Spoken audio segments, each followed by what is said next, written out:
time I talked about a relationship on this channel, I had mentioned it ended pretty badly, but luckily I'm not going to talk about her, but she plays a big part on this entire story because I was with her for 2 years and it was nothing but pain and suffering. So the rest of 2014, I just didn't really want to date. I talked to people, but it wasn't really that serious. Though, once 2015, 2016 came in, my entire love life started gaining too much attention that I really regret now. So like I had mentioned, around 2014, I would still talk to girls here and there, but I never really took any of it super seriously. Actually, the last girl that I had talked to had mentioned Ruby to me, so I went to Facebook and added her, which sounds creepy, but I'm pretty sure everyone's done that at one point. Honestly, it's a little embarrassing to admit this, but it's the truth though. Anyways, I send her a text and we instantly start talking back and forth, and from texting on Facebook went to talking on the phone almost every night. We had a genuine connection, but I wasn't really sure if I liked her that way. The more that I felt like I was pushing her away, the more I realized that maybe I wasn't completely over everything that's happened with my other ex. Which sucks, but I mean, I can't really force myself to like someone because they're really nice to me. So by the time her birthday party happened, I already knew in my head that I wasn't gonna try to pursue anything romantically. I even talked to her on how I started feeling about the whole ex thing, and she was always there for me, always talked to me and made me feel like my opinion mattered. And then she'd tell me about her life. And the more I talked to her, the more I just realized that she did like me. So I confronted her about it, and she instantly told me I was insane, but you know, I knew I was right. Either way, we carried on a friendship, and it was great. She was always there for me. That whole summer, we were really close. Then again, that's when it was time for her to go back to school. Now, she was a year younger than me. I already had graduated at this point. This would make her a senior in high school. But the first week of school, she told me that her ex ended up trying to talk to her again and even asked her out. I told her it would be a really bad idea for her to go back to an ex that literally treated her badly. But honestly, I knew she wasn't gonna listen. So I made a very, very drastic decision that probably wasn't the right thing to do, which was I asked her to be my girlfriend, and she said yes. Granted, not one of my best decisions I've ever done. I know now that that wasn't the right thing to do. Honestly though, the nerve of that girl to just come back and act as if everything she had done to her in the past, as if it's not relevant anymore because, you know, she's wearing a different shirt today, that means she's a new person, right? With a funny twist of fate though, I actually ended up liking her pretty fast after that. And even though the main reason why I asked her out was to get her away from somebody else,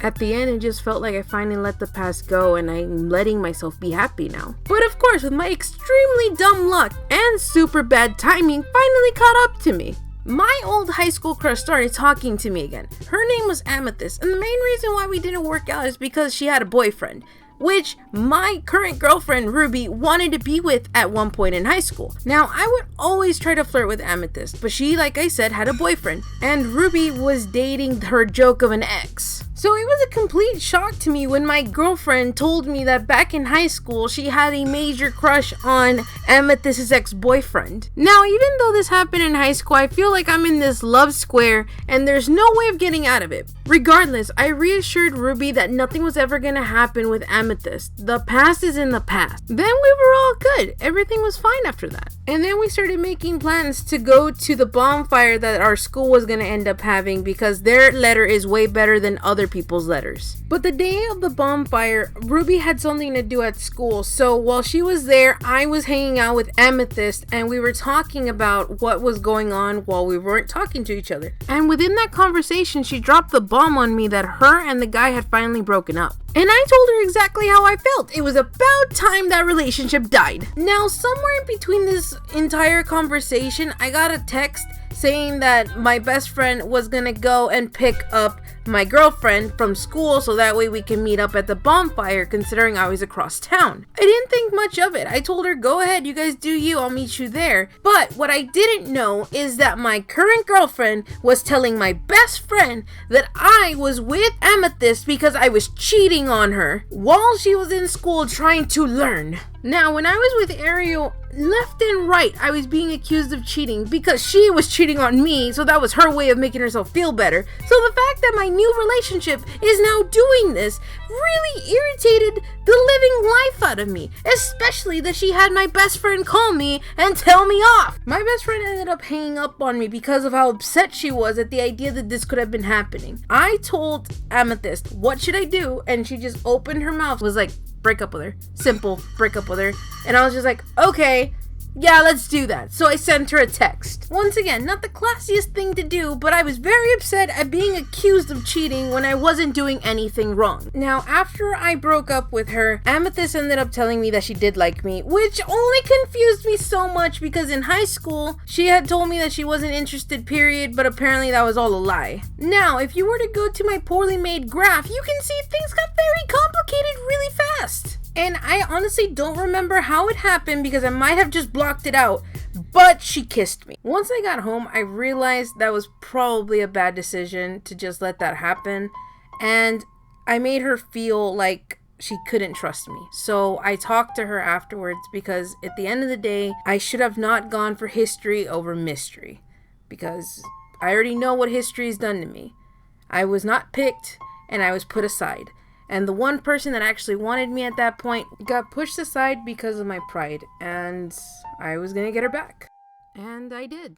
Honestly, after that, things were pretty good. We had Christmas, I got her a ukulele, things were fine. But of course, something is bound to happen again, and I don't know why, but I went radio silent on her for about a month. When I started finding myself again, I went back and immediately tried to give her the best Valentine's of her life. So I got a basket and I filled it with a bunch of her favorite snacks. Then I got her favorite plushie animal, which is a cow, and then I put a little space helmet on the cow and put a bunch of stickers on the basket. Then I asked her to be my Valentine and she said yes. I took her out to a very expensive dinner, actually the most expensive dinner I've had ever, and I thought everything was perfect. At least I thought everything was okay. Now, I felt the vibe off of her, so later on that night I called her and everything seemed fine. But the next day we went to my house and then afterward, she confessed to me that she started talking to some girl on Tumblr and they actually started dating. Now, this was very weird for me, so I was supposed to drop her off back at school, and I did, but while I was doing that, I told her she's either gonna choose me or she's gonna lose me. I told her I didn't sign up to be her side piece, I signed up to be dating her. And so, even though I messed up and disappeared for a whole month, she should have told me she was with somebody else instead of using me like that. And she agreed. She decided that she was going to break up with her and that she was going to end up being with me. And we both agreed that we messed up, even though I feel like in my end, I messed up a lot more than her. Which is why I can't blame her for everything that's happened up until that point. Now, obviously, at the end, it wasn't happy rainbows and sunshines because, as you can tell, this relationship was an emotional roller coaster. So after that whole situation, things just got really tense. Every other night, I had to be talking on the phone, and if I didn't answer, she'd rage. And the cycle just kept continuing itself. I'd go, pick her up, we'd fight, take her back home, talk on the phone, go to sleep, wake up, repeat the cycle. It was a never-ending roller coaster of emotions. It got to a point where I'd always be sleeping in class, and if I didn't sleep in class, I was sleeping at home and not going to class. My life was nothing but her, which isn't a wrong thing to prioritize your relationship, but at the same time, it became so toxic that I couldn't even focus on anything else but her. My biggest fear was falling asleep and not answering her phone while she was having a panic attack, and then me waking up having to hear her say that I wasn't there for her. It became so traumatizing. But I loved her, so I stayed. Even when things started getting less physical, even when it felt like I was just a ride, even if I lost every amount of sleep I could have gotten, I just wanted to make her happy. And I couldn't even talk to someone about it or a friend because everyone hated her.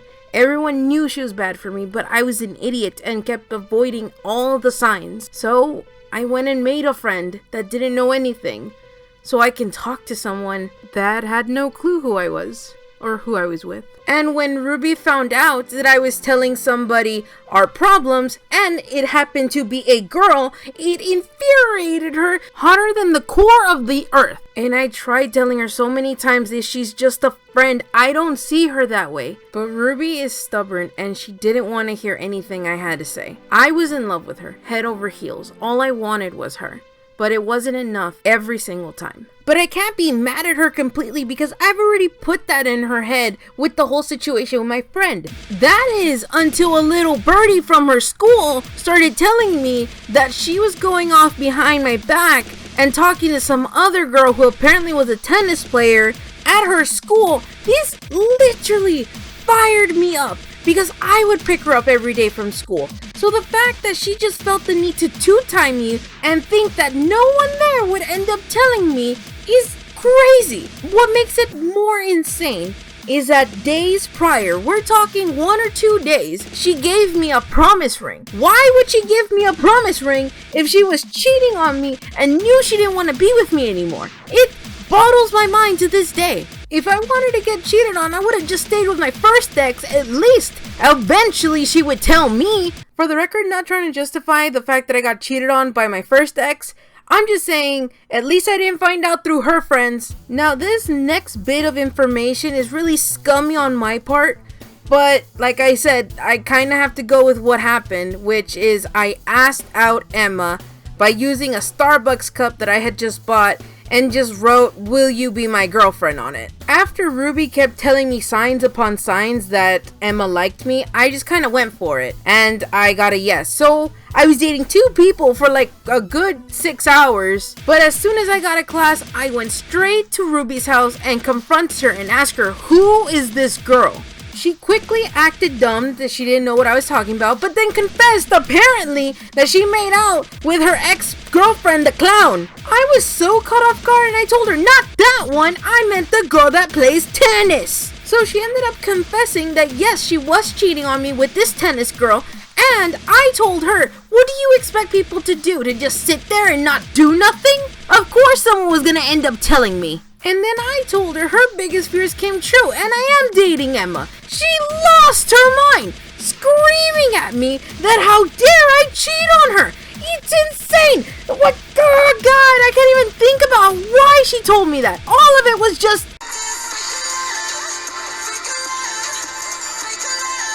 After that, I got out of her house and drove all the way home in my 2006 Kia and danced the night away with my friends. For the record though, me and Emma ended up breaking up. But so did Ruby and that tennis girl. So it all worked out for the best, even though eventually Ruby ended up asking me a couple months later if she can have the promise ring back. And I'm not an evil person. I already felt bad as it was because I made out with her friend. So I gave it back to her. Okay, I was just trying to be funny. That did happen though, but not in that exact order. I guess the moral of the story is, even though you want to be with somebody, you have to accept when something's just toxic, even if they're everything you want. Also, jealousy ain't a pretty color on nobody, but for some reason, a lot of you out there like wearing that. And yes, even though me and Ruby had our falling out, I eventually ended up talking to her again and we made up. I usually can make up with anybody. 9 out of 10, I'll always forgive you. Unless your name starts with Alex, I don't want nothing to do with you. Don't even bother. Hey, thanks for watching the video. If you can, please subscribe, maybe share it to somebody. That would really mean a lot to me.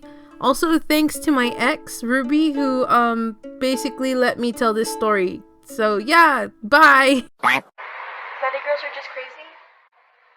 Is that what it is? I don't know. Because I already forgot. Wow, so pointless.